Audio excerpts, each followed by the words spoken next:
I'm Charles Gunn. This is my colleague Stephen de Keninck, and we want to welcome you to this afternoon's short course on geometric algebra for computer graphics. In considering how to structure our time with you today, I hit upon the idea that it's like a test drive. We have a new and powerful vehicle that we think will be of interest to many people in the Siggraph community. It's more than to really obtain a full understanding would require more time. We want to give you enough exposure, enough information in these 90 minutes so that you can evaluate, is this tool something that I can use and that I want to invest more time in?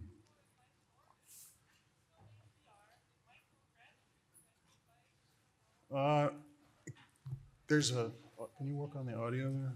No. So in keeping with this image, the time together is going to be structured into a short talk introduction. I want to get you up to speed on the vehicle that you're going to be test driving, put it into a context that you perhaps when you get in and actually experience the test drive, which is going to be led by Stephen, you will have some orientation and some context to what he's showing you.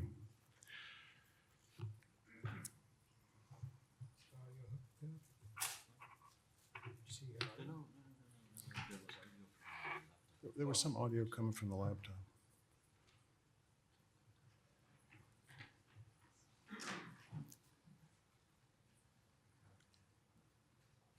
I don't know about you, but I go to courses because I want to answer questions that I have.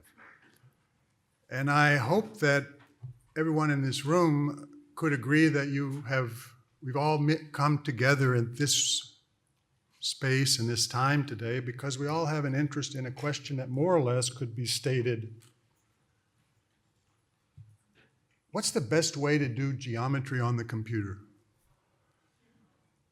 I should make a footnote to this. We really mean Euclidean geometry. When I say geometry, that's to the first order, that's the world that we live and work in. And I want to first begin by taking a look at what are some of the proposed solutions that have already been put into practice.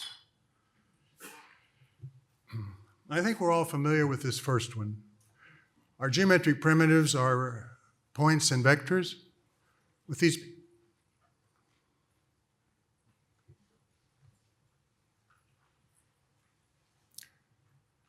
our basic geometric primitives are points and vectors. We use these primitives to build up higher order primitives such as curves or surfaces. And in order to move this geometry, we use homogeneous coordinates for the points and we apply matrices to implement motion. And this is an approach that's been around since computer graphics has been around. It's robust, it's resilient.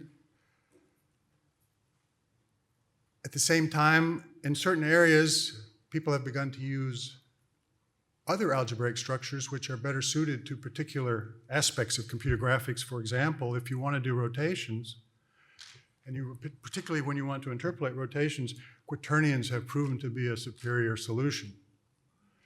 And their big brother, the dual quaternions, allows you the same superior behavior, not just for rotations, but also translations. In fact, the full group of direct Euclidean motions. There's a further proposed solution that I would like to mention, and that arises as a reaction to the point-centered one-sidedness of vector algebra I mentioned earlier. And that's the exterior algebra, which provides equal citizenship for points, lines, and planes. Now, our course today concerns another algebra, geometric algebra. So I'm just going to put geometric algebra on the list without really explaining what it is and ask if I removed from this list any structures that are redundant now, that are present in geometric algebra as we're going to present it today, what would be left? Well, there wouldn't be much left because all those algebras are sub-algebras of the geometric algebra we're presenting today. And the fact that linear algebra is not a sub-algebra isn't such a big matter because we're using other means to implement motion. So one thing we can say without really knowing anything about geometric algebra is that it's like a Swiss Army algebra and provides many different things in one unified form. It's helpful, I think, before we take the test drive also to look into the history of the geometric algebra in order to perhaps to understand better this universal quality that it has.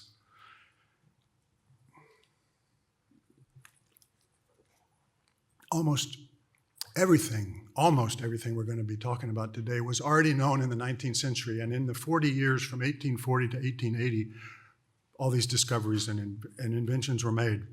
At the beginning of that time, Hermann Grassmann invented the exterior algebra. William Hamilton invented the quaternions.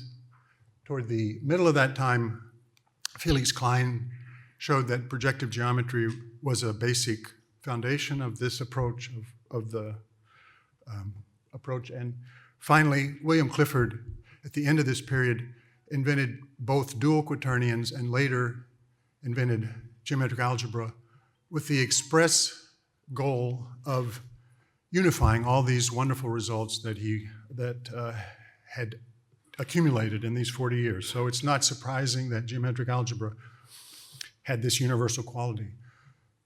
I said almost everything was discovered. You could ask, if everything were discovered, you might have already learned about geometric algebra in school, but there was a problem with the Euclidean case. So there were, Clifford died actually just shortly after not long after he discovered geometric algebra without resolving exactly how to do the Euclidean case, which is quite tricky because it's a boundary between the positive curved spaces and the negatively curved spaces. And that solution had to wait not just till the 20th century, but actually until the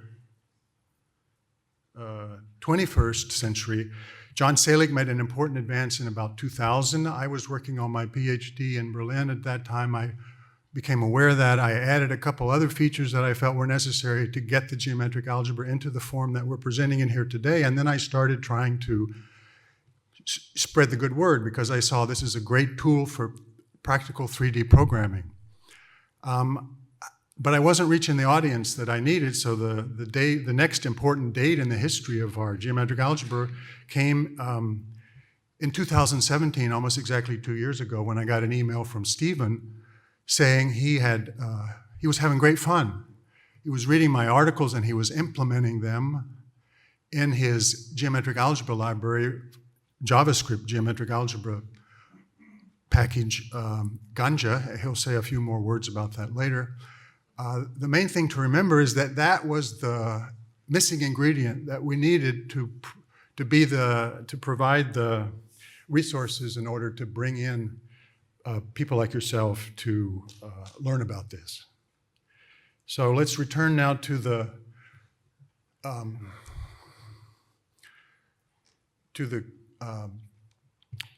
question of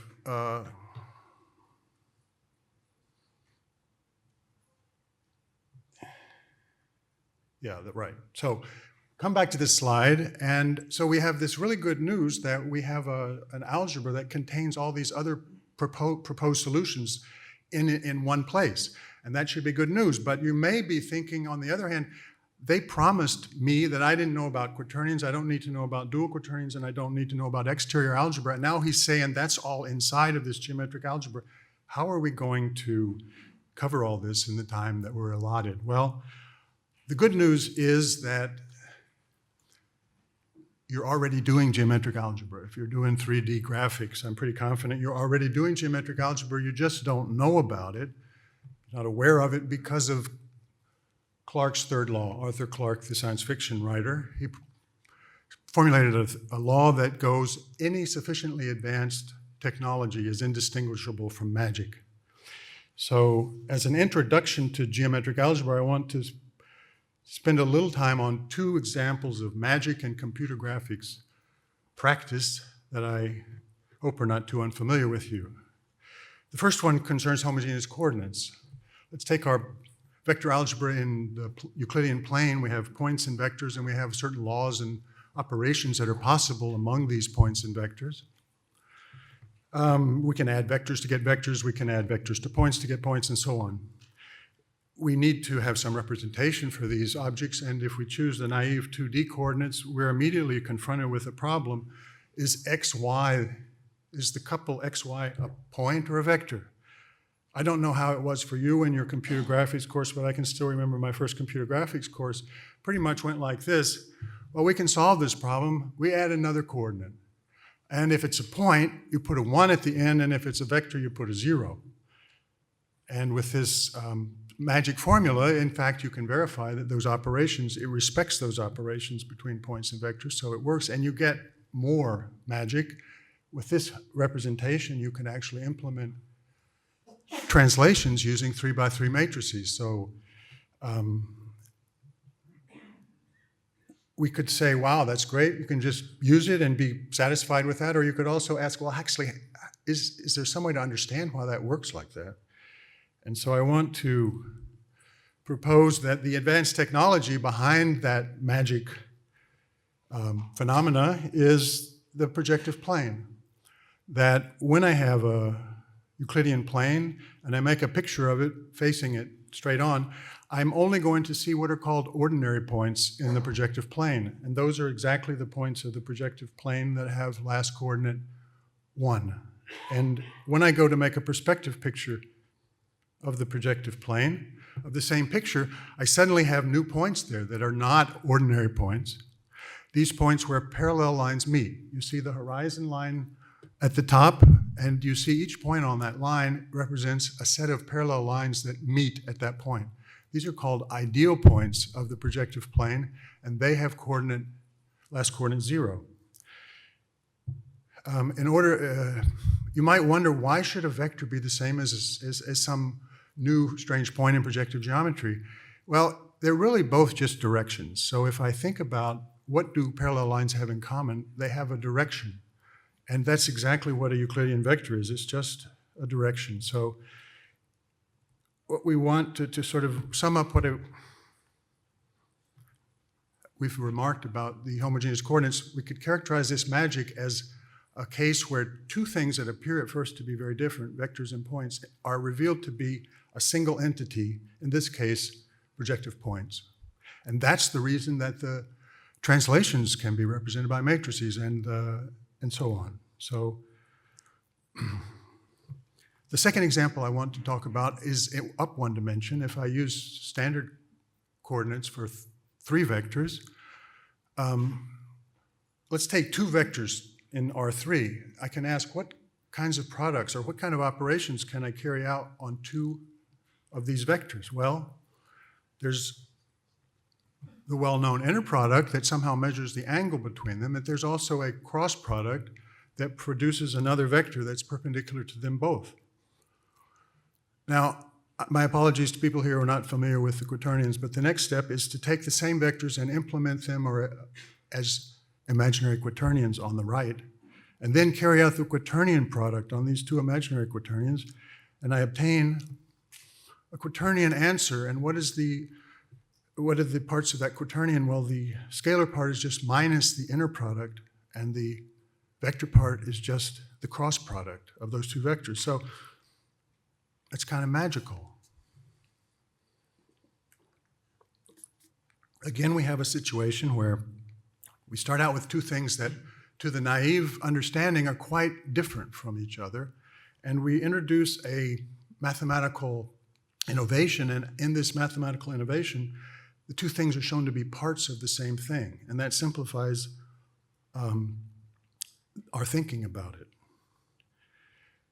I want to return now to the picture that we created earlier. that the geometric algebra we're presenting today actually contains 4 different algebras which are actually quite different from each other.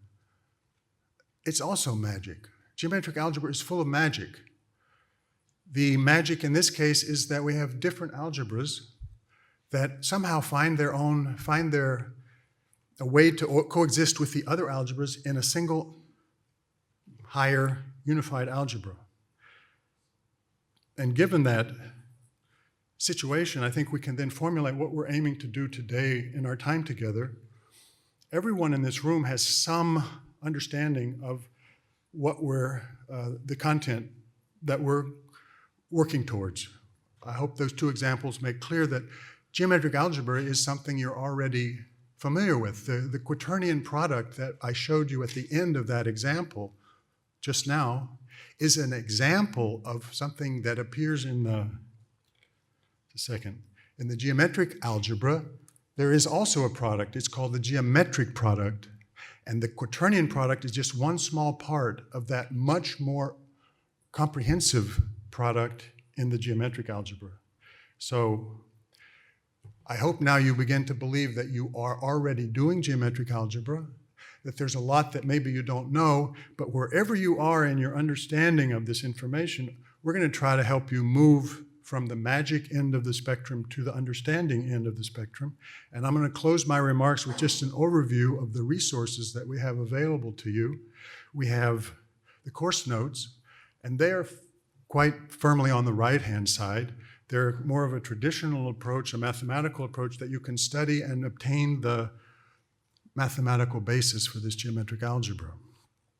At the other end, Stephen and I have had a lot of fun extracting all the wonderful, elegant formulas that we could find in our geometric algebra and squeezing them onto 2 sheets, one for 2D and one for 3D.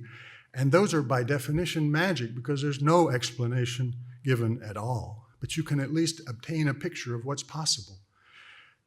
The other resource that I strongly urge you to take advantage of is the interactive web demos on Gunn's website that Stephen will also tell you a little bit more, and you'll have a chance to actually interact with them this afternoon. There you can actually see the running code, interact with it, and in that way have an interactive learning process. And the last thing I want to mention is the time we're spending together this afternoon. As I said, it's more at the magic end of the spectrum because of the time limitation of what we're facing. My time is up, and I want now to turn the podium over to my colleague, Stephen de Keninck. Thank you.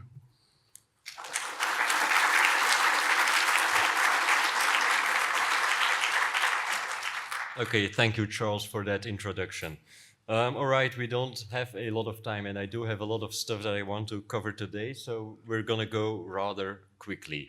If I hear people screaming or snoring, then I'll speed up, and if you start crying, I'll slow down. So I want this to be very hands-on and very real to all of you. In order to do that, we're going to be doing some tiny practical type of problems. And we will start with a little overview of that part of computer geometry that we will be discussing today, because of course it is a huge field and we will really only be looking at the very fundamentals. So we're going to try to convince you that you really want to work in a coordinate-free way. We will quickly recap the basic ideas of projective geometry, and then we will move on to the more exciting stuff. We will introduce the geometric numbers, the geometric algebra, and then take it up one more level to end up with a projective model in both 2D and 3D. I don't know, for people who missed the first slide, you can actually follow the presentation on your own screen, and there are a number of interactive demos, so it's kind of fun if you can then click around yourself and try around yourself. All right, so when we do computer geometry, and you really start from a blank sheet, an empty file, you want to start implementing it, you would typically introduce concepts point, direction, line, and plane. And although that seems trivial, it should be noted that there are already a bunch of design choices here. So you're going to be picking axes, you're going to determine whether your z-axis is going to be up or the depth and so on. So there's a bunch of choices to make when you define a line. Are you going to use 2 points? Are you going to use a point and a direction? The same thing for a plane. What internal structure are you using? Are you going for the equation? Are you going for 3 points and so on? So you're just getting started implementing your geometry engine and you're already confronted with a whole bunch of design choices. Now that's fine. There's not just these design choices in the data structures. You also have some functions that it's just basic, simple stuff. When you define a line, you'll want to create one from some points. You'll want to create one from points and direction. You might want to create one from plucker coordinates and so on. Same thing for planes. And of course, the code that's actually in there will depend on the choices you make. If you decide your line is going to be 2 points, the code is going to be different than if you decide it's a point and a direction and so on. So actually, as you just start doing very basic stuff, you have all these design choices that you have to make. Of course, all of us know best how to do this, and in the end that means everybody of us did it differently, and so you afterwards go Google a formula and then you find out, oh yeah, they did a right-handed coordinate system, or they used another representation, and so it actually makes it difficult to even talk about these basic things and to exchange code on these basic type of concepts. Constructing these elements isn't enough. You will also have your intersections and you will have your projections and all these other geometric operations, and all of them will depend on the design choices you make when you decide on the data structure for your line or your plane. When you're done with these guys, you're not done by a long shot yet, of course. You'll have your position and rotation, and although superficially they might be similar to a point and a direction, they are not. I mean, they're their own things, and in most implementations, most 3D engines and so on, you will actually find them as separate classes. And then as soon as you introduce those guys, you sort of automatically get stuck with the matrices. I mean, you'll have to write your code for your translation and rotation matrices and look at matrices and so on. But you also have your transformations. You'll want to transform your points and lines and planes, and again, you'll find that this will depend on the design choices you took for lines and planes. I mean, there will be different code if you have a matrix to transform a line when you chose 2 points and when you chose a point and a direction and so on. So it's getting complicated. We're not far yet, and it's already getting complicated. Especially if you did the rotations too, because of course the naive implementation with matrices is going to get you into gimbal lock really soon. You'll have problems interpolating, but that's fine. We all know how to solve that. Charles already told you, just use quaternions, right? Well, okay, you just use quaternions, but as you use quaternions and the way you see it implemented in today's engines, it's sort of an added on thing. So typically you will find functions and procedures that convert from and to quaternions. And then again, if you want to do your transformations on your basic elements with a quaternion, you will have a whole bunch of code for that, which again depends on the design choices you made for lines and planes. So we're just doing very basic stuff here, and you can already see that it's sort of becoming a big spider web, and that there is a lot of design choices to be made, and that all of the code will depend on that. Now, of course, we wouldn't be done yet. You start doing some physics, you get velocities and forces, and again, they might superficially be similar to the data structures you introduced before, but they won't be. And this is just the beginning. I mean, these are going to be the basic things we're talking about, but of course, it goes on much farther. You get all of the linear algebra stuff in there. It gets a lot more complex. And in some classic implementations, I think there's like 1 or 2 of the game engines that actually use dual quaternions. And you find a similar implementation. They implement dual quaternions to solve a specific problem, but then they just get converted to matrices, and you're basically going back and forth all the time. We're doing all of this using vector and matrix algebra, and I would like to post sort of a picture for vector and matrix algebra, and that's the picture of using many different bags of real numbers. We typically approach a problem and we go like, oh, will it be enough if I use 1 bag of real numbers? Oh no, I'm going to need some extra bags of real numbers. And this is a methodology that definitely works. The entire graphics industry is basically built on it, so it works. It's not a lot of fun though, and it's a lot of work. And the reason that it is a lot of work is, well, I'll get to that in a second, but let me first, we will call this way of working analytic geometry. And the reason I want to call it analytic geometry is when you say describe a point on an object using these techniques, you're not really describing the point. What you are describing is the measurements that you would make if you were to project the point on an x-axis that we defined that we agreed upon ahead of time, and this is you use your first bag of real numbers for that measurement, and then you do the same for all of the other measurements. So we're actually, when you're doing this, you are describing measurements of the point and not the point itself.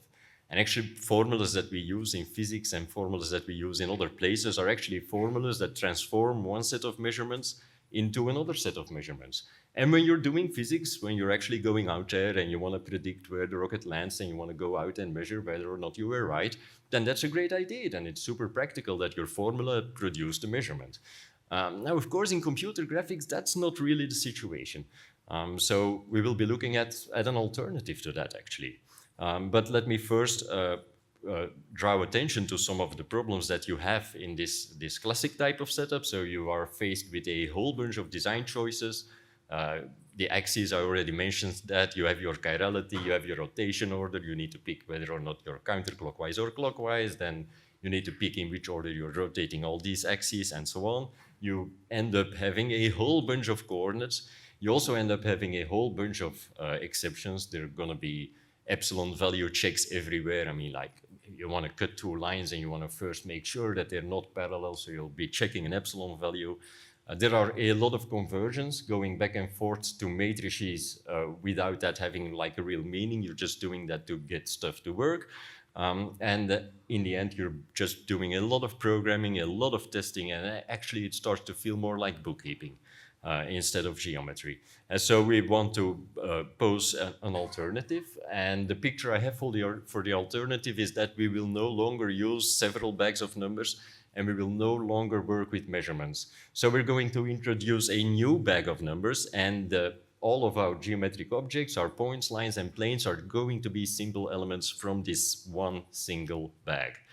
I'm going to call it synthetic geometry, which classically has a different meaning, but I'll come back to that in a bit on why I do think it's a good idea.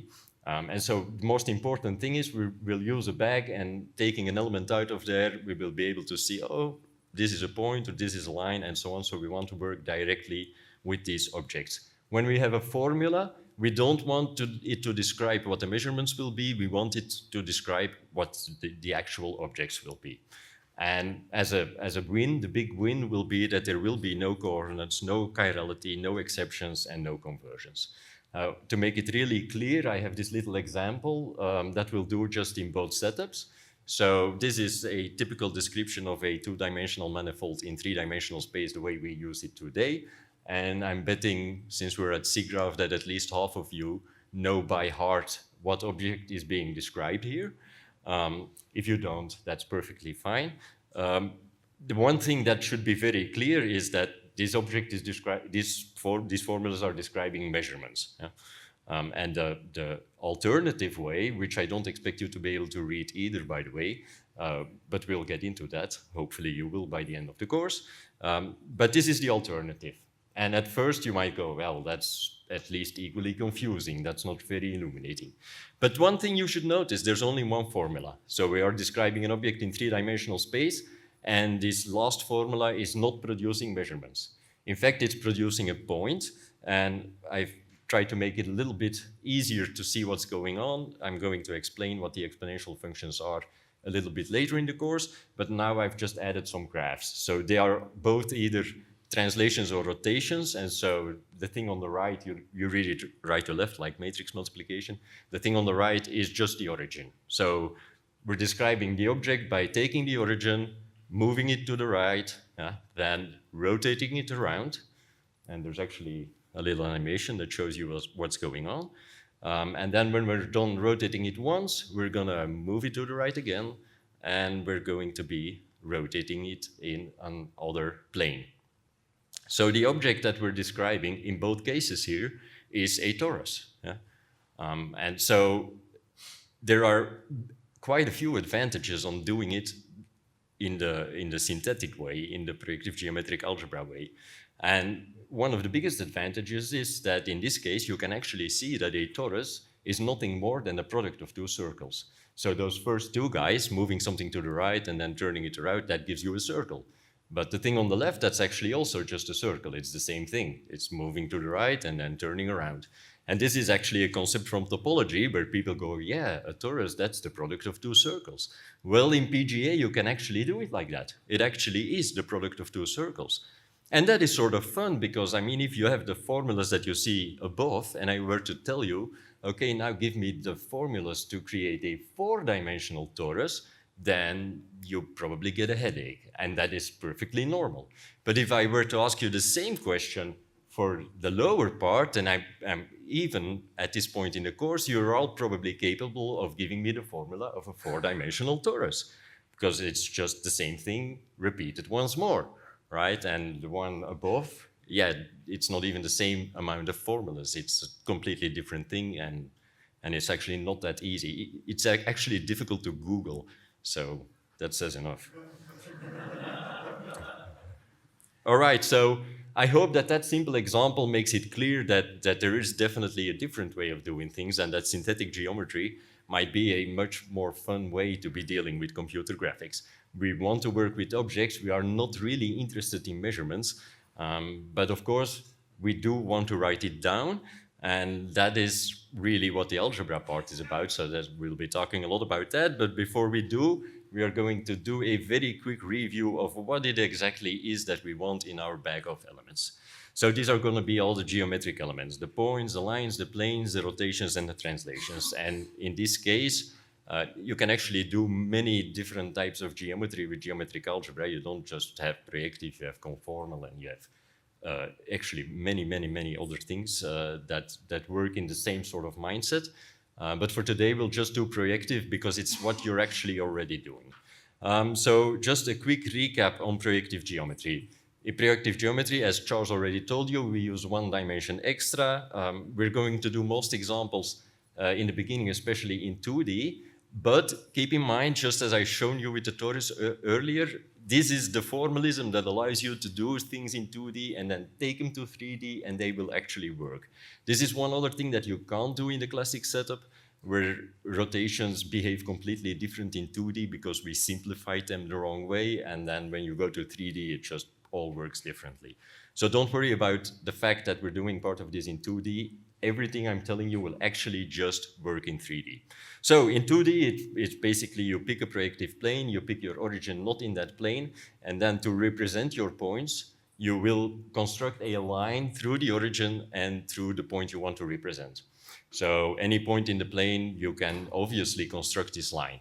Now, the first question you want to ask is, okay, what if I were to take all of the points in the plane and I were to construct all of these lines through the origin, and you would see that you would get almost all the lines through the origins. But of course, not all those lines cut the projective plane. So when a line doesn't cut a projective plane, we won't associate it with what we call a Euclidean point, but we will associate it with an infinite point. And if you add those infinite points, then you actually get all the lines through the origin. And this is actually kind of fun because obviously there's an infinite number of points in the plane and there's an infinite number of points at infinity. Yet when you add both of them together, you get exactly the same amount of elements as there are lines through the origin in 3 dimensions. But what about lines in the plane? Well, it's the same thing. So for each line in the projective plane, we now construct a plane through that line and through the origin. And if we were to collect and count all of the lines in the projective plane, then we would have almost all of these planes, these blue planes, but one less. I mean, there's one plane that does not cut the projective plane. And that gives us an even funnier sort of sum of cardinalities. If you count all the lines in the plane and you add 1, infinity plus 1, then you get all the planes through the origin. And this is actually important. I'm sort of focusing on this counting thing because I'm sure you know that for each line through the origin, there is exactly 1 plane through the origin. So by counting them this way, we have now actually found that for every projective point, so every Euclidean point plus every infinite point, then you get exactly the same amount of elements as every projective line plus the 1 infinite line, right? And because there are the same number of elements, that means you can associate them. Yeah? But before we associate them, you might want to wonder, why would I want to represent these points in a one-dimensional up space and these lines in the space 1 dimension up? Well, one really good reason to do that is because you get exception-free incidence relations. So whenever you want to know whether or not things cut, you're typically used to dealing with epsilon values. If you do it like this, they just don't exist. I mean, what you're seeing here is a red line and a blue line in the projective plane, together with their associated planes. Now, these associated planes, since they both go through the origin, they obviously always cut, and they're cutting in the pink line. And the pink line cuts the projective plane exactly where your two original lines intersect. So if you ask for the intersection points of two lines that are parallel, then you will get an infinite point exactly in the right direction. So that is good, that's excellent. It means that your intersection code now no longer has an if statement.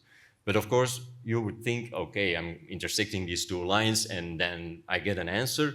And the first thing I'm gonna do is I'm gonna check, is it an infinite point or is it an ideal point? Well, that's not the case actually. In most practical algorithms, you will have situations like, okay, your robot is walking towards the wall and you're intersecting this line to find a rotation point and you're rotating around that point. Well, if the lines don't intersect and the point that is returned is an infinite point, then the rotation automatically becomes a translation. So you won't have to check it. These elements are not just, I'm not just shifting the if statement to the outer function. No, the resulting element is fully valid and you can fully use it exactly as you would the Euclidean point. So that's already a big win. No exceptions anymore when you're doing all of these intersection statements, which we do quite a lot. There is another big win by doing projective geometry, and that is actually called duality. And so this concept of duality is based on the counts that we just did. Since we have exactly one projective line plus infinite line for every projective point plus the infinite points, that means you can make a map. You can define a function that transforms any point into a line and any line back into a point. There is just the same amount of items for each of them. And this map is called a duality map, and what it allows you to do, and I'm hoping that this illustrates this, so we have a red point, and then we have the associated dual line. Then we take the same setup for a blue point, so this is also a blue point and its associated dual line. Then if you connect the 2 points and you look at the dual of the pink line, then you will see that it is actually the exact intersection point of your two original lines. So the entire intersecting and joining verbs are also dual to one another. When you've implemented code that figures out how to find a line between 2 points, you can use the exact same code to find the intersection of two lines. And in 3D, all of this works exactly the same way with planes and so on. This concept of duality was actually, it blew the minds of all mathematicians when it was first discovered, because it allows you to take a proof.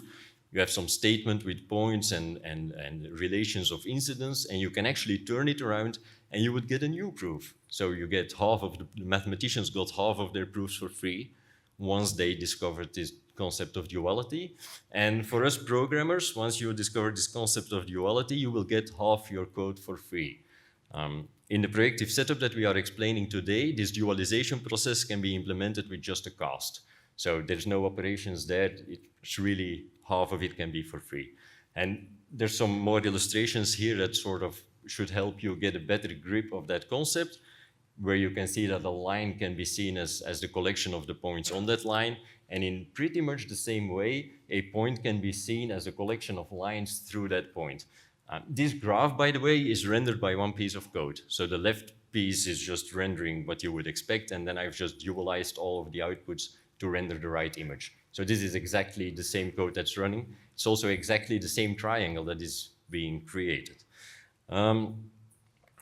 Duality really, you will need some more time to really have this concept, to understand this concept. But there's actually a really good trick. If you really understand this, then it will blow your mind twice. Okay, so in practice, duality really allows you, wherever you have the word point or where you're passing a point to a function, you can also pass a line, and then if the function was implementing lies on, then it will suddenly implement intersect. And this actually it works. I think it's magic even after you understand it. So that's very cool, duality, and that duality concept actually keeps showing up everywhere. So for example, when you're doing physics, you would, in a classic approach, typically split up translations and rotations and treat them all separately. But actually, if you have these projective elements and treat them the right way, then you would notice that any force that pushes at infinity will create a rotation. And any force that pushes right at your center of gravity will create a translation. So these two are also simply dual to one another. And of course, the center square is the mixed case where you have a little bit of both. And this actually allows you to do full kinematic treatment where rotations and translations are completely at the same level. You don't have to integrate them as separate states. You could be integrating them as a single dual quaternion, or actually we don't even call it a dual quaternion, but as a single transformation within this algebra. Okay, so that's just a small recap on what we mean when we say projective geometry. So we get all these Euclidean points and lines. We get the ideal versions, which are the same things at infinity. We get robust exception-free incidence relations. We get to find out that translations are really rotations around infinite elements. And we have this super powerful concept of duality. Now, of course, I've only shown you some graphs. We haven't written anything down. So to do that, we will have to actually enter the algebra part. Now, I actually want to take like a minute, and this might be like very simple for some of you, but I think it's quite important to understand the relation between geometry and algebra. And to do that, I decided to go back to Al-Khwarizmi, who gave us the book where the word algebra comes from, and also the word algorithm, by the way. And this book is about a quadratic equation. Now, I'm sure everybody still hates this from high school. So this is your quadratic equation, and typically the picture that when I ask people what's the picture you get with this equation, then they'll tell me it's something like this. Now, that's fine, but that's actually not the original picture that Al-Khwarizmi was using when he wrote his book. His picture actually makes a lot more sense to me, and I'm hoping it'll make a lot more sense to you too. So for Al-Khwarizmi, x squared really is just a square with two sides of length x. And 10x, that would just be a rectangle, yeah? One side x and one side 10. In this case, the equation is actually talking about adding these two areas and finding 39. Now, if you take this picture instead of the picture I had earlier, then you can actually quite easily solve the problem. You divide the big rectangle into parts of 5x, you move one of the parts over to the other side, and you see you have this gap, and you know exactly how big it is. It is 5 by 5. So you add in the 5 by 5 gap, and of course you have to then add in the 25 extra area that they create. And that allows you to see that you now have a big square. Each of the sides is 5 plus x. The sum of, if we ignore the negative square roots, in just a few steps, you find out that x has to be 3. And this is actually called completing the square, and this is one of the proofs from that original book of Al-Khwarizmi. Now, one of the proofs, because Al-Khwarizmi actually had 6 equations. So we now have one quadratic equation, and Al-Khwarizmi actually had 6 equations. And the reason he had 6 equations is because he was not using the right algebra. Because back in the time, and I totally forgive him, but back in the time, they did not know about negative numbers and they did not know about 0.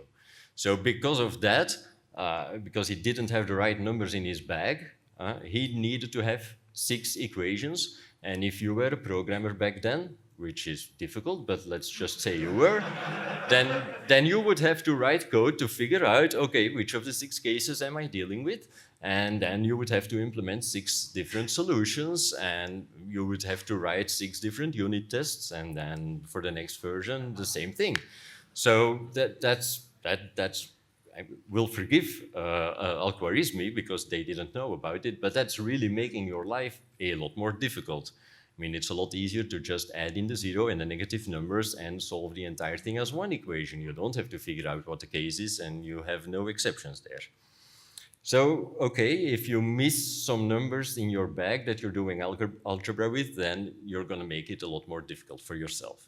And so there's an obvious question. Well, I actually want to stress that I really forgive algorithmy. I mean, for us, we're used to negative numbers, but the first time you learn about them, it's not so obvious. I mean, nobody's ever seen a negative sheep or drank a negative beer. And so for these people, that was very strange, and it gets even stranger. I mean, this thing is not a natural number, but if you multiply two of them together, then all of a sudden you get a natural number. So yes, that looks funky. Until you get used to it, it looks funky. And that was the x plus 1 equation. And now I want to ask the question, was algorithmy missing any extra numbers? Didn't we just make the same mistake again? And to do that, let's look at this equation. So it's x squared plus 1. And we're going to use the picture I introduced earlier. So these guys are still squares. We're still solving the same thing. I want to use the same picture.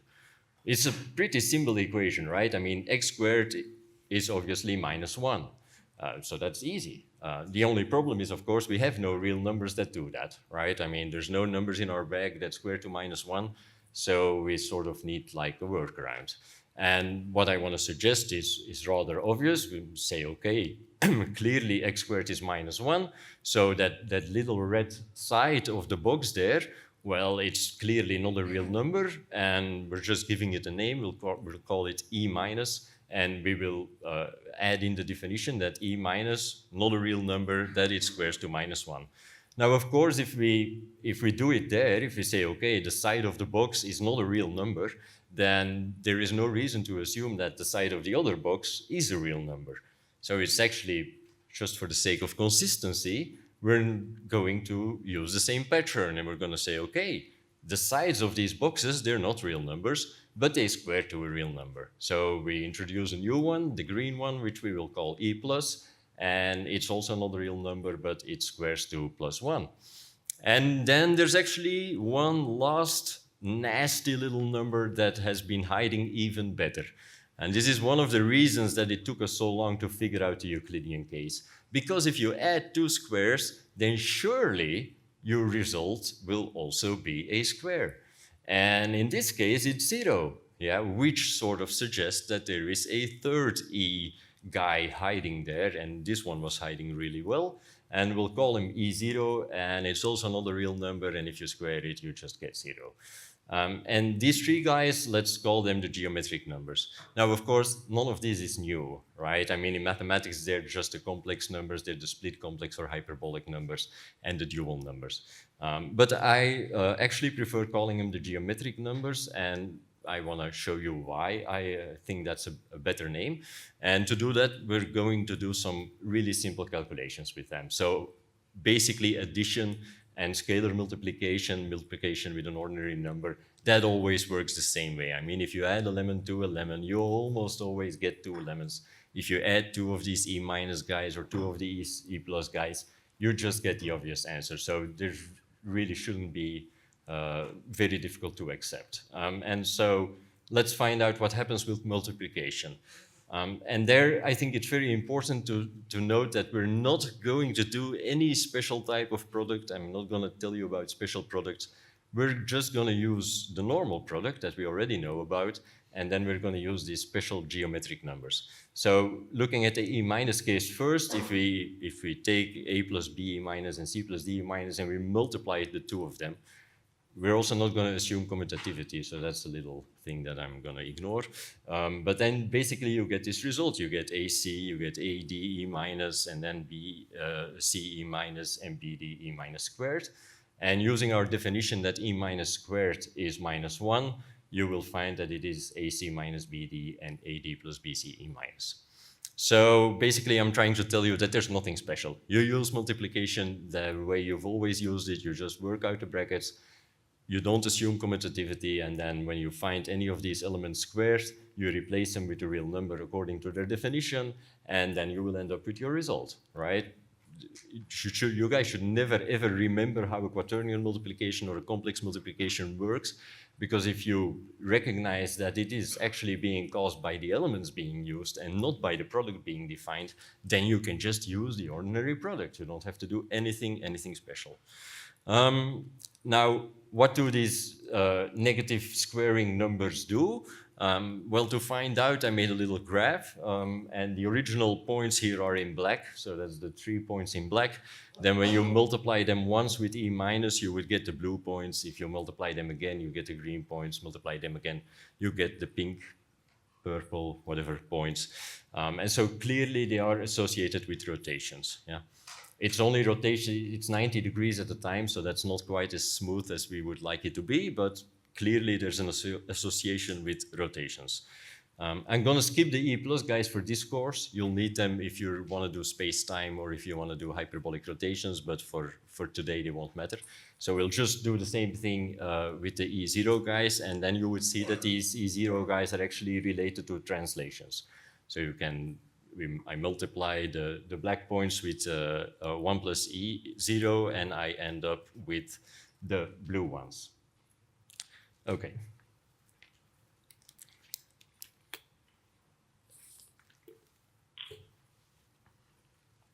Good, so that's good. I mean, we have these numbers, we know they can sort of represent these one-dimensional line segments, and they are sort of magically, for now, connected to rotations and translations. Well, it's not the full solution of the problem yet, because rotating by 90 degrees is a little bit limited, and so we will have to look a little bit more at that. For that, I'm gonna actually spend 2 slides talking about the exponential function. If you're already used to that, then I apologize, but I think there might be some people that don't use the exponential function quite as much as they should.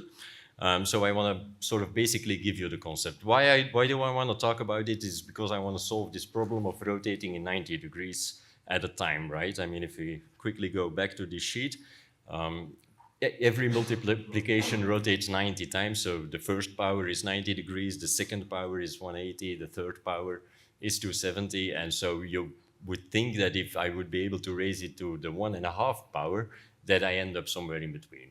And that is actually correct, but it is not so obvious to raise something to the 1.5 power. So I want to say something about that. And actually, the exponential function, let's say you have a to the x, and you can always rewrite it as, you can rewrite your a as b to the alpha, and then you get b to the alpha to the power of x, which is then b to the alpha x. You can just multiply the exponents. But what that is actually telling you is that whenever you have an exponential function, you can basically swap the bases. You can pick whatever. It doesn't really matter. You can always just scale the exponential value, and then you could say, oh, I want to, you say 4 to the x, but I say 2 to the 2x. So that's exactly the same. So the number at the bottom, you can pick it.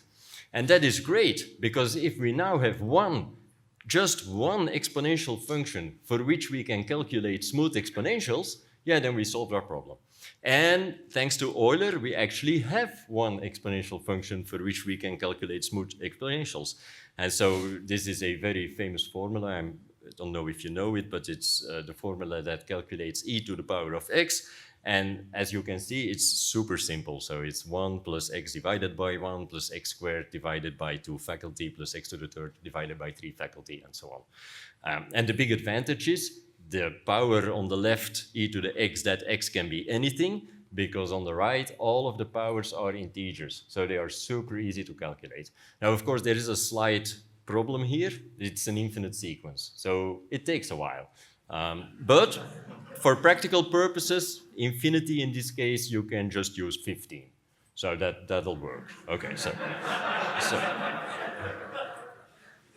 so the exponential function actually is really important, not just in geometric algebra. It actually shows up just about everywhere. I mean, if I could only take one function to an uninhabited island, then it would definitely be the exponential function. Yeah? So, and actually the 15, I mean, that we just mentioned, most of the time we will not calculate the exponential function using the Taylor expansion. There are closed form solutions, especially for the 2 cases we're interested in, which is the case of exponentiating e minus guys, then it just becomes cosinus plus sinus, and when we're exponentiating e0 guys, it's just 1 plus. So in practice, these guys are really easy to calculate, but they also allow you, once you have that exponential function implemented, you can do that stuff we did in the beginning where you say a torus is a circle times a circle, and you can write it all out with exponential functions without it actually costing anything more. Yeah. Good. So now that we have our geometric numbers, what are we going to do with them? Well, we're going to use them to write down vectors. And this brings us actually, I mean, if you want to take a more rigorous approach, because obviously I'm being very hand-wavy here, but if you'd want to take a more rigorous approach, you could actually build all of geometric algebra with just one extra axiom, which is called the contraction axiom. And that's just saying that, okay, you have your basis vectors, and when you square them, they become a real number. What I was just telling you about. And actually, when you do that, of course, you could have picked any basis vector. And so when you start writing a vector as a linear combination of these basis vectors, then we still need that same property to hold. I mean, we need every x to square to a real number, because e1 squares to a real number, and I could have picked that x as being my e1. So it needs to square to a real number. All right, so let's see what that implies. Okay, so if we square ae1 plus be1, and we work it all out, and it doesn't even really matter what real number they are squaring to, but you can actually see that a squared e1 squared, that's a real number because it's got e1 squared, and b squared e2 squared, that's also a real number. So if the left part, which is a vector squared, is a real number, and those two outer parts are a real number, then the only way you can actually make that happen is if the center part is 0. So we require AB E1 E2 and BA E2 E1. We require the sum of those two guys to be 0. Now A and B are scalars, so we can divide by their product and take them out, and then you would find out that if you accept the contraction axiom for a vector, then you would find out that two orthogonal vectors always anti-commute. So anti-commutativity is a consequence of the contraction axiom. It is not something that we take a priori or assume. And this actually brings us to all of the rules you need to know to practically be doing geometric algebra. So, you know, okay, we have these new special numbers that we will introduce. We'll actually introduce more than one of them. They're not real numbers. They square to a real number. If you have two different ones, then they anti-commute. And then there's one that last is not really a rule. It's sort of like a notational simplification. If you have E1, E2, it doesn't square to a real number, so we just have a shorthand and we write E1, 2, instead of always having to write E1, E2. The general elements of our algebra, the big bag that we have, any of those elements in there will be a linear combination of all of these guys. So it's a combination of a scalar and a vector, and there might be, it's called a b-vector when you multiply two of these elements, there might be a b-vector in there too, and so on. The geometric significance of these guys is also quite clear. We will call the real numbers and the scalars zero-dimensional entities. The vectors are one-dimensional entities. They are one-dimensional oriented quantities. When you multiply two of them, you get a b-vector, which is a two-dimensional oriented quantity, and so on and so on. Obviously, you can extend it to however big your space is. All right. Because I really want to make sure when you guys walk out of here, you're capable of calculating some of this stuff. Just a couple of small little exercises to make sure we're all on the same page. So if you multiply 3e1 and 2e1, then the e1's canceled out, you're just left with 6. 3e1 times 2e2 is 6e1e2. You can't simplify anything, and it's just, you just write the shorthand version. So minor satisfaction there, but still. Distributivity still holds, so you can just work out the brackets. It's 3e1, e2, and then e2 squared, which is plus 1. And then you can keep doing this. If you multiply e2 with e1, 2, you can write it as the full product. Then you can basically swap two of these elements, but then you have to add a minus sign, and then you have the 2's next to one another, so you can actually square them out, and you're left with minus e1. If you were to take the square of such a b-vector, so in this scenario, e1 and e2 are both squaring to plus 1, and e1, e2 squared will actually square to minus 1.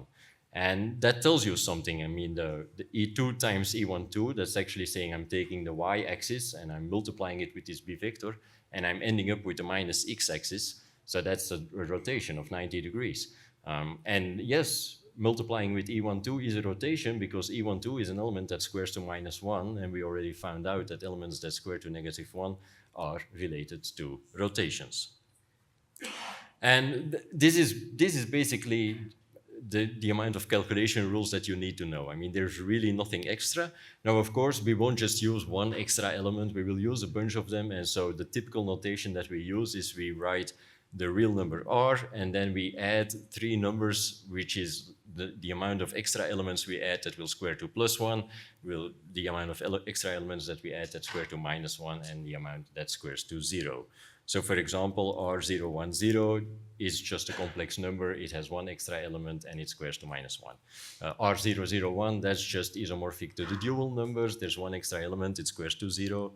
And you get all these exotic spaces where people do very funky things. For example, R96 is a space where general quadric surfaces can easily be intersected. It has 9 extra E guys that square to +1 and 6 that square to -1. We won't do anything that complex here today. If you take the geometric algebra that you find this way for just 3 extra dimensions, so the R3 type of setup that we are used to working in, and you work out the product, then you get this. You get these 2 vectors that are being multiplied. Those are the 2 orange guys. And it basically, the E1s that end up together, they will cancel out. The E2s, some of them will cancel out, the E3s will cancel out, and that will give you the blue part. And as you can see, that's just a formula for the standard dot product. So if all of the, if you multiply 2 vectors, then part of the outcome is what we today call the dot product, the standard dot product from linear algebra, where you do A1, B1, A2, B2, A3, B3, you multiply them all, add them together. And then actually the green part, the parts that don't cancel out, they give you the formula A1B2 minus A2B1, A1B3 minus A3B1, and so on. And you might know by heart, this is actually the formula that we use for the cross product. Yeah? Now, we're actually not going to call this a cross product. So we always use the ordinary product, but sometimes when you multiply 2 elements, you will only care about the scalar part. And sometimes you will only care about the other part. Well, if you only care about the scalar part, fine, don't calculate the other part. And we got a name for that. We call that the inner product. It's not a new product, it's the same product. You just do the same product, but you don't calculate the stuff you don't care about. If you only care about the bivectors that are being created that represent the planes, then you would only calculate the green part, and we call that the outer product. So that is basically the 2 products that you are used to working with vectors. The only thing is, normally you call the green one the cross product, and you think it's a vector. You think it is a one-dimensional oriented quantity. And that's sort of a mistake, because it's not, it's a plane. Yeah? And this, by the way, causes this entire discrepancy with actual vectors and transforming one vector different than the other, because sometimes when we use vector, we actually mean to use a plane. We just don't do that. When you have a normal vector, that's actually sort of a very weird thing. That should be a plane, where you're using it to describe a plane. And this is also the reason why the cross product only exists in 3 dimensions. That's the only dimensionality in which you manage to confuse yourself, because for every line there is exactly 1 plane. And so, yeah, if you end up calling it a plane, it's possible. In 4 dimensions, you don't even have a cross product, because there is no single line orthogonal to a plane in 4 dimensions. Good. That's sort of the recap of the general idea of geometric algebra. You start with the real numbers, you add in some of those vectors, you can pick what they square to, and then you automatically get bivectors, 3 vectors. In those cases, you can't really pick what they square to, because it will depend on what you picked for your basis vectors. There's a standard product, you just a standard multiplication, nothing special going on, but you might not want to calculate the full thing. Sometimes you only calculate the inner product, sometimes only the outer product. There's actually, if you do it with larger items, there are some other, you have a commutator product that you could, there's just some more types of elements that come out, and you might only be interested in some of them. All right, and this is actually really cool, because Normally, when we think about algebra, we really only consider the real numbers, the complex numbers, and the quaternions. Nobody considers the octonions because they're not associative. But those are like the three practical division algebras, and generally when we find a problem, we pick either R or C or the quaternions. But this ID, that this is Clifford's ID, actually allows you to do something completely different. You can now take a problem and you can go and look for the algebra that is the best possible fit for your problem. You can add the elements that you need that creates the structure that you want. You don't have to use one of these predefined structures. And that gives you a lot of advantages. All right. So we're now ready to start doing projective geometric algebra. So we want to do that projective geometry that I talked about in the beginning, and we want to do it with the algebra that I just, in an extremely hand-wavy fashion, explained. And so you remember that for the projective model, we use one extra dimension. So the 2 dimensions in the plane, obviously we're going to pick basic vectors that square to +1. It's sort of the obvious choice. And there's nothing wrong with it, so let's just fly with that. But for the extra dimension, the projective dimension, where you write the 1 and the 0 to distinguish a point and a vector, we sort of have 3 options. We could pick this extra dimension to square to +1, we could pick it to square to -1, and we could pick it to square to 0. And depending on that choice, our b vectors will get different squares. Yeah? And these b vectors are the ones that we need to do our transformations. So looking at their signs will actually teach you a lot. So if we were to pick our extra dimension to be a positive dimension, then you would find out that all of your b vectors are negative. Yeah? So this means you get 3 negative b vectors, which all do rotations. Yeah? And I kind of want to do translations too, so we're not going to pick that one. If you pick -1, then you would find out that you have 2 b vectors that are squaring to +1 that are hyperbolic rotations, and definitely don't want those. So we're not interested in that either. But if we pick the 0 metric for that last final extra dimension, then you would find that 2 bivectors square to 0, representing the 2 translations that you can do in the plane, and 1 bivector squares to -1, representing the rotations. And so with this extra degenerate extra dimension, you actually get exactly all of the transformations that you can have in the plane that preserve the metric, which are the translations and the rotations. And actually, in 3-dimensional space, it's going to be exactly the same story. These other 2 guys, I mentioned them because they are actually quite interesting. They produce elliptic geometry and hyperbolic geometry. And if you do use this projective geometric algebra setup, then the same code you use for the Euclidean case, you will actually be able to use it to do elliptic and hyperbolic geometry. You just swap the metric of your projective dimension into one of these other guys, and most of the stuff will simply work. Some of the stuff doesn't make sense, that doesn't work, but most of the stuff that does make sense will actually work. You can do physics in elliptic space or hyperbolic space without changing any of your code by just changing that one extra signature for the one extra dimension. All right, so a little overview of what you then actually get if you do this 2D projective geometric algebra. So we're still working in the plane here. You would have your scalar numbers, you would have 3 vectors, you would have 3 bivectors and 1 tree vectors, and then the scalar and the bivector together, that would be all your sort of transformations. So we use E1 and E2 to represent our X and Y axes. We use E0 for the projective axes. We have enough b-vectors to do translations and rotations. And then the last sort of ingredient that is probably not what you expect is the way that we associate these elements from the vector space with our lines and points, our actual geometric elements, because we do it the other way around from what you would probably expect. So the vectors, they will represent projective lines, and the b-vectors will represent projective points. And there is actually a very, very good reason to do that, and we will actually get into that.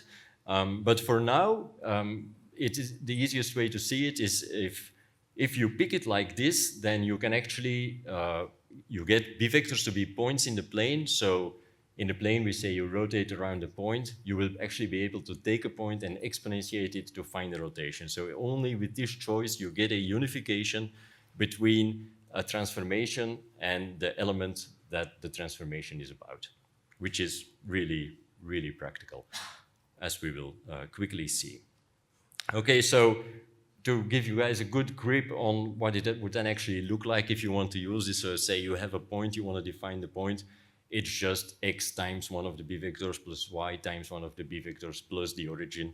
If you want to find the line between 2 points, you simply use one of those products. If you want to represent the line with a certain equation, then there's nothing special going on either. You can just simply use the coefficients from the equation. You can equally simply intersect lines, generate rotations and translations. And most of the formulas that you're actually used to, like the formula to find the angle between two vectors, those formulas will just work on the lines, and so much of the stuff really stays the same. We're not, if you do other algebras like conformal algebra, then all of this changes too. But in the projective model, it's super easy, and you guys with your knowledge of linear algebra and vector algebra will actually get very far.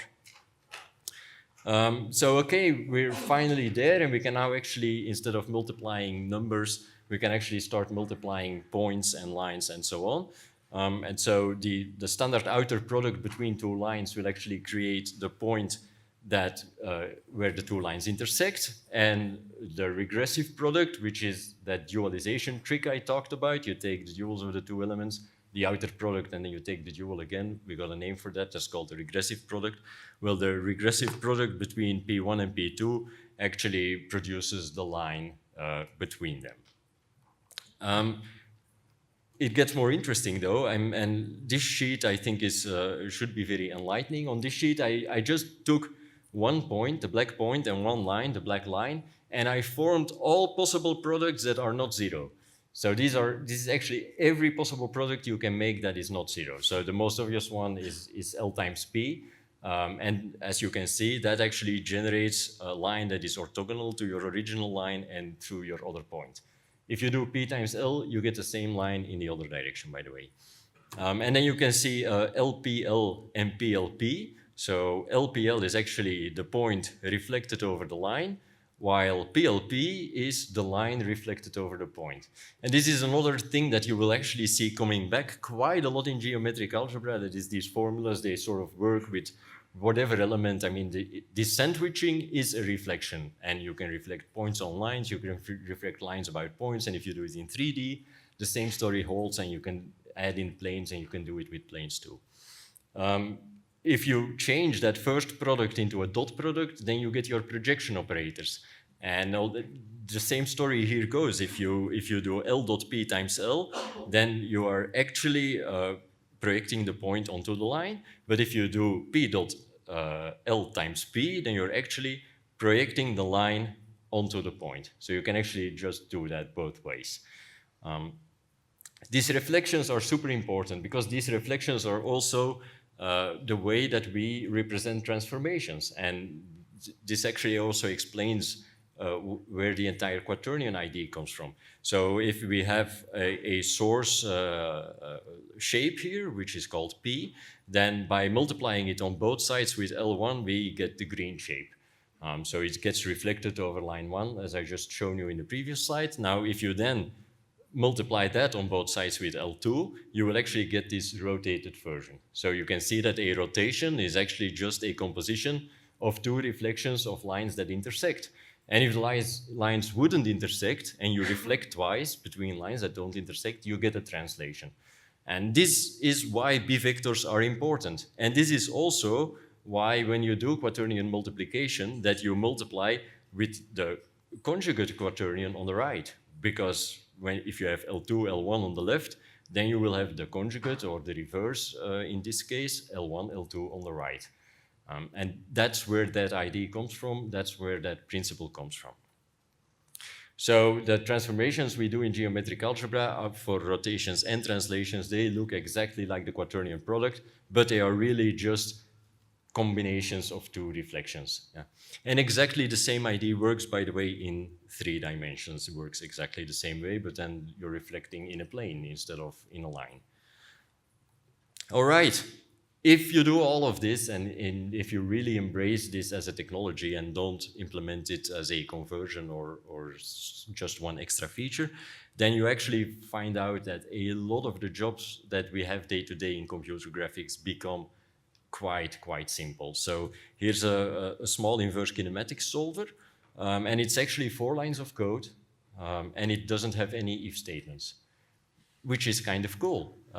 It has no exception statements. It will handle all scenarios. I could move the target, I can move the base, I can move any of these in-between points and get sensible responses. And better, none of this code is using coordinates, so you can also just use exactly the same code in 3 dimensions. It wouldn't change at all. It would be exactly the same. It can also handle any number of links. It's one of the examples in the coffee shop playground that I have, so it's sort of fun to play around with. Here's another example, a classic example, separating axis test, which is again without exceptions. Here there's an if statement, of course, because you want to figure out in the end whether or not the 2 things intersect. But it's just 11 lines of code, and there's nothing complex in there. It's basically you collect all of the edges, the lines that go through all of the edges, and then you do a very simple check by taking an outer product and seeing whether or not the minimum projection is actually, it's the standard separating axis test algorithm. It's just much easier and much more elegant to formulate it in this type of math. And again, this will work just as well on 3D, lines become planes, and everything just keeps working. And then when you move actually a bit further and you move to the 3-dimensional model, well, everything still stays the same. So it's still a 1-up model. Now you would get 4 vectors. You would get 6 b-vectors, where 3 of them would square to 0. So you have 3 directions in which you can translate. 3 of them will square to -1. So you have 3 degrees of freedoms to rotate. You have 4 3 vectors, which are just your points, which is just still the normal coordinates. These are homogeneous coordinates. The way you are using them today, it's exactly the same, only we keep track of the names so that we don't confuse ourselves on the typing. You can still exponentiate a Euclidean line to get a rotation, and you can exponentiate an infinite line to get a translation. And for that algebra, actually, the even subalgebra is isomorphic to the dual quaternions. A similar sheet as the one I had before, where you can see that it's all still pretty much what you're used to when you want to define a point. It's just the x, y, and z coordinates and then an extra 1 added in. The line between 2 points is just the regressive product. And if you want to have a plane, it would just be the regressive product of 3 points, by the way. So a plane with a linear equation ax plus by plus cz plus d is 0 is just simply, again, AE1, BE2, CE3, D is 0. You can't possibly have a simpler representation. To intersect 2 planes, it's just the outer product. The rotations and translations are both exponentiations. The other formulas like angles and projections and stuff like that all works exactly the same. Of course, it gets a little bit more interesting in 3 dimensions because you also have planes, so you can use the regressive product now to join points into lines or into planes, and you can use the outer product to intersect planes with planes or planes with lines, and so on. To quickly demonstrate that indeed the even subalgebra of PGA is isomorphic to the dual quaternions, here's your typical demonstration of why you want dual quaternion skinning. And as you can see on the formula here, it is as obvious as it gets. You take the first weight times the transformation of the first bone, the second weight times the transformation of the second bone, you normalize it, and you use it to transform the points in your shape, and then you get, instead of the candy wrapping, this is standard linear blend skinning, you get a nice volume-preserving dual quaternion skinning. Another example, pretty much the stuff we were doing with the torus earlier, it gets very, if you work coordinate free and you work using the exponential function, it gets very easy to build all of these basic shapes. Torus is a circle times a circle, the same goes for a sphere, circle times a line segment makes a disk, and so on. So all of these, the code I'm showing, by the way, is all functional, it's running live, and there's no hidden code, only the algebra I'm not showing. Good. Of course, points, lines, planes, it gets a little bit boring. So can you actually really use it to do interesting stuff on meshes? Absolutely. So the typical mesh representation you would use is also the obvious one. You have your vertices, which are just going to be projective points. You take the regressive product to find the lines that will represent your edges, and for the planes you will just take the regressive product between 3 of those projective points. And then when you have these tasks like where you have to calculate intersections, again you can do it without any extra if statements. I mean, there's going to be some if statements in this type of code because you might be outside of a certain range, but there are no if statements there to check for epsilon values or to check for problems that you might have when you are calculating these intersections. And it actually gets better than that, because the fact that this is a consistent representation allows you to skip a lot of steps that you would have in a standard algorithm. If you ever done any 3D printing and try to calculate some of these slices, then you would know that as soon as you find this contour, the next part of the algorithm would typically be to connect them all up so that you can find the connect winding order, because you have all these little line segments, and the classic intersection code will give you no guarantee that they are all consistently ordered. And so you sort of have to actually implement that. You have to go, oh, does this line segment end where the other line segment begins, and then sort them all out, and that's the way you can actually figure it out. But if you use this representation, you don't have that problem. You get the guarantee that the orientation is always correct, and that makes a lot of formulas a lot simpler. These are actually exceptionally beautiful, well, to me anyway. So the contour of the contour length of the slice is just taking the sum of the norm of the edges, which sort of makes sense. Each of the edges, when you take the norm, will give you the length of that edge, and you add them all up, you get the contour. Now, if you add the edges up without taking the norm first, and then you take what we call the ideal norm, this is the norm that is hidden under those things that square to 0, so you dualize and then you take the norm, you get the ideal norm, then you will actually get half of the area. So it is super easy to calculate the circumference and the area of the slice that you are calculating. And then if you go to 3 dimensions, you get the same pattern being repeated exactly again. If you want to calculate the area of a mesh, that's easy. You just take the norm of each of the faces and you add it up. But again, if you want to calculate the volume of the mesh, you can just first add the faces and then take the ideal norm. And then for those of you who have gotten into discrete differential geometry, you sort of get the same story there. In discrete differential geometry, we are always working with edge vectors. So we're continuously subtracting points and then actually working with those relative vectors. And all of the formulas that we learned there, discrete Gauss-Bonnet is a formula that I have here, well, they actually just work without using relative vectors if you have consistently wounded edges and if you are using the lines in their natural representation, which is the representation that PGA gives you. Then I have this last fun example, which is also really a testament to the fact that it is a lot more fun and a lot more easy if you have chosen the right representation. Because for a problem like this, you typically are combining all of these difficulties. You have to first calculate that intersection, then once you found where the cut is, where the fold is to be, you can just exponentiate that fold to generate the transformation. Can you imagine doing this with matrices, where I go like, oh, I'll give you a line, and then every time you will give you 2 planes, you figure out the line, and then you have to build a matrix that rotates around exactly that line, and so on. So it gets rather complex and tedious, and you will actually feel like you're doing bookkeeping. All right, so that actually brings me to the point where I can return to my first slide. And in this, so we still have all the same things in there, but now I actually added in the implementation. And I'm not even kidding, this is the actual implementation. If you have, all you need to do this and actually make it work like this is operator overloading. So there is no extra code here. If you want to create a line from 2 points, then you just take the regressive product. If you have a point and a direction, it'll be this. If you want to create a plane from 3 points and so on. So all of the implementation is actually added in. And there's some things you should notice. For example, where in our standard model, when we wanted to transform a point and a line and a direction and a plane, we actually had different types of code because it depended on our representation of line and plane. And now you see that it's always the same thing. It's always your transformation times your element times the reverse. It works the same way for a point as it does for a direction, as it does for a line, as it does for a plane.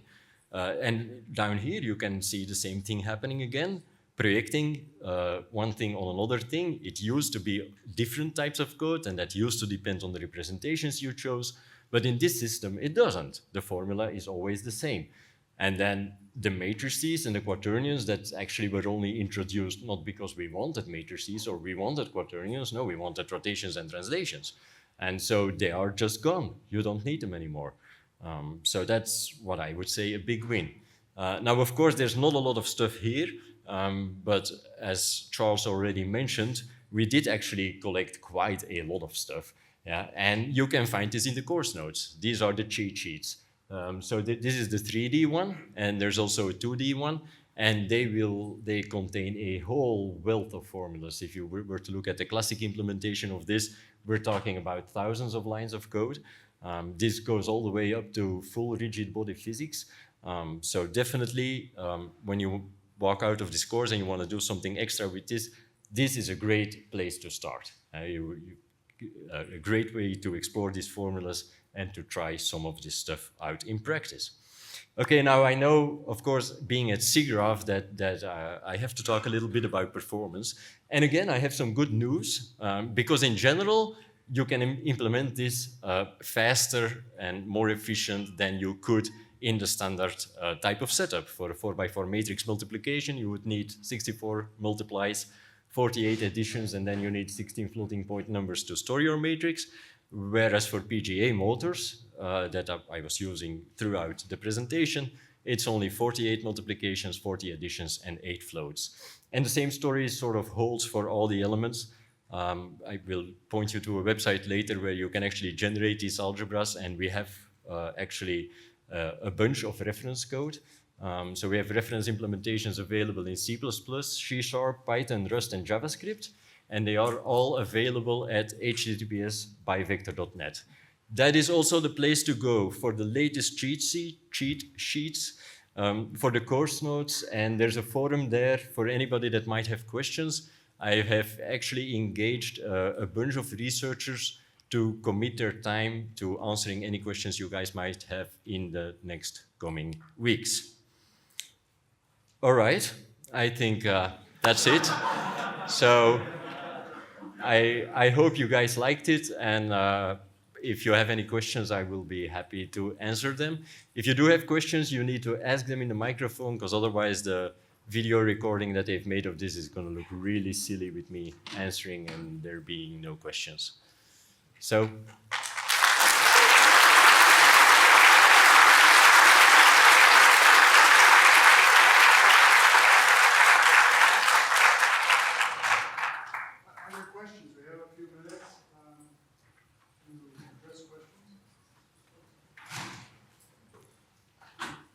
Yes, thank you. Next year, can we get, when they have the virtual reality theater, can we manipulate the three-dimensional or four-dimensional algebra and symbolically in the virtual space or the augmented space? Yeah, absolutely, and actually.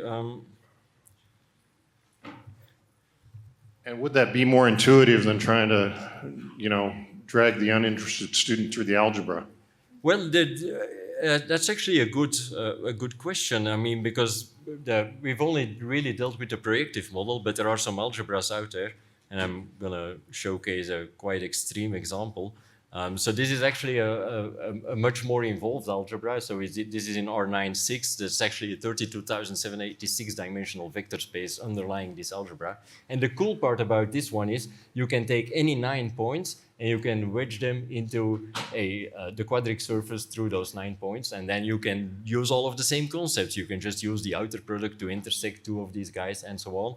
And this is actually the type of thing the Gunn.js visualizer has support for visualizations using WebXR, so you can actually explore some of these spaces using virtual reality. And it becomes even more interesting if you're not just considering the Euclidean case, but the hyperbolic and elliptic setups are really, really fun to explore.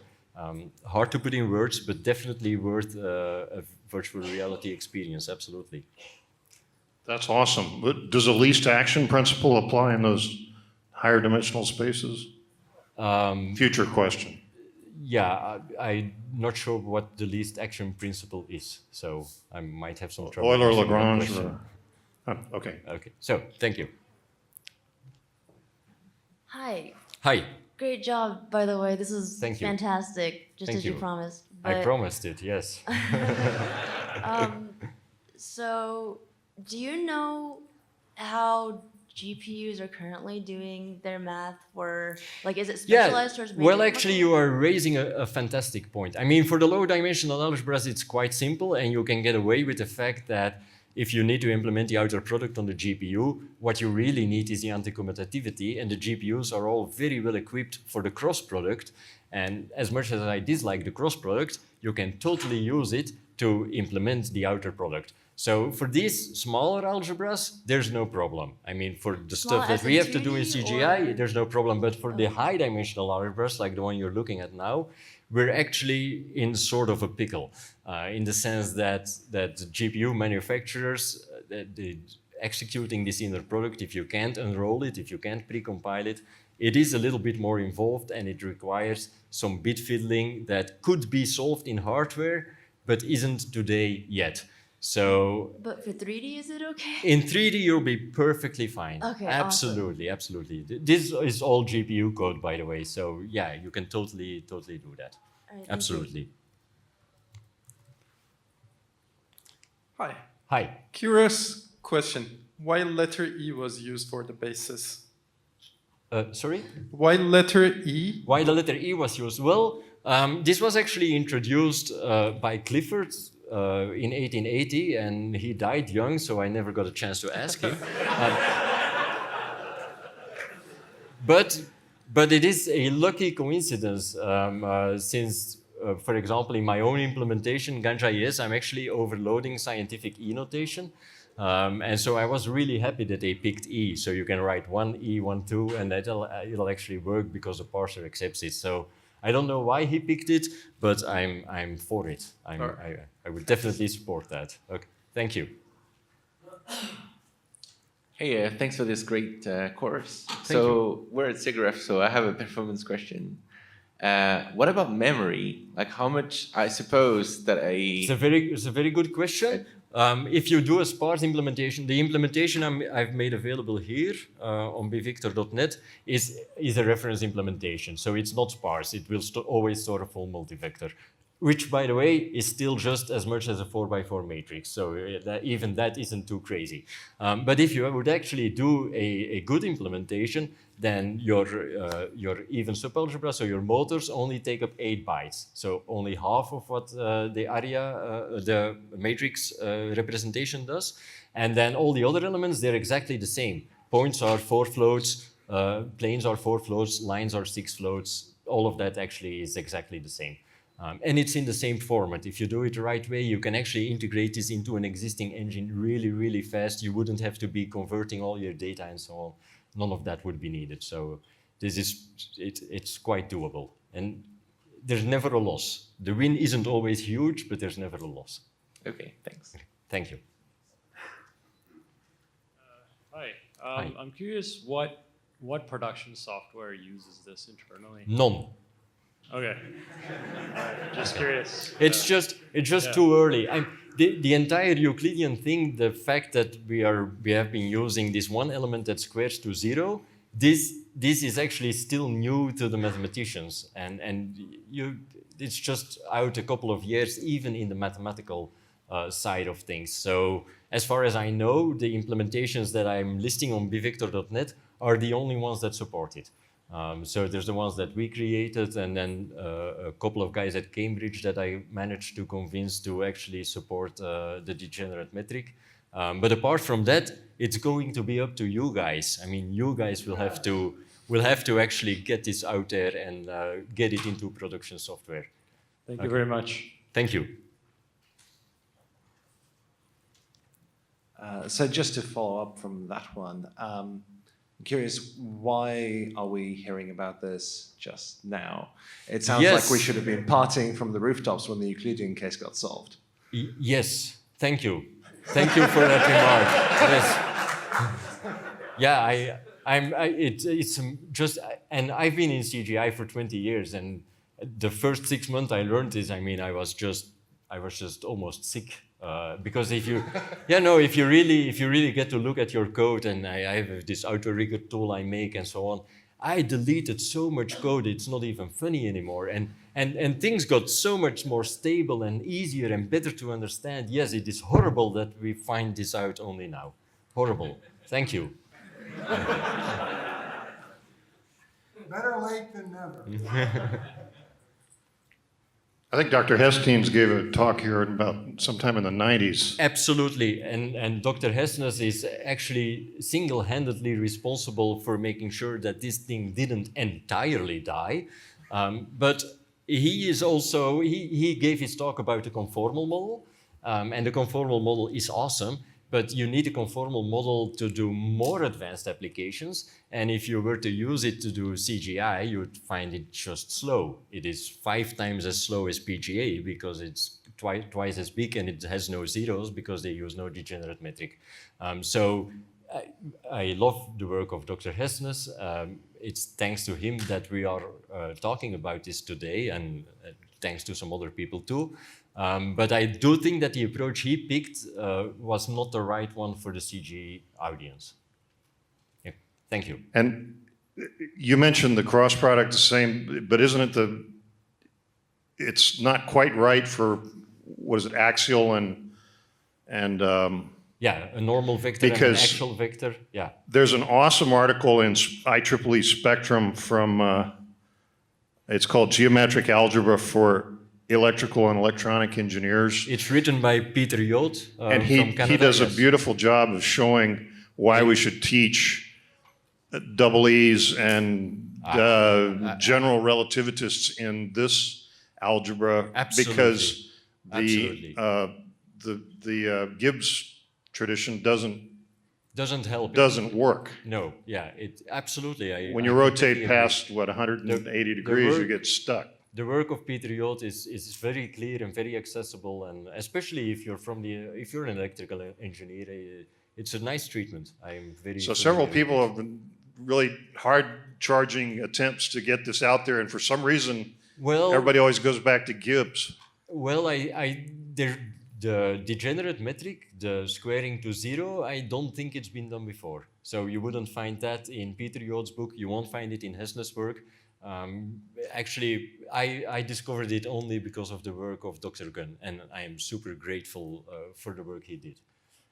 Thank you. Thank you. I'm William Miller at Rice University Mechanical Engineering, and if anybody else is excited about this, let's visit.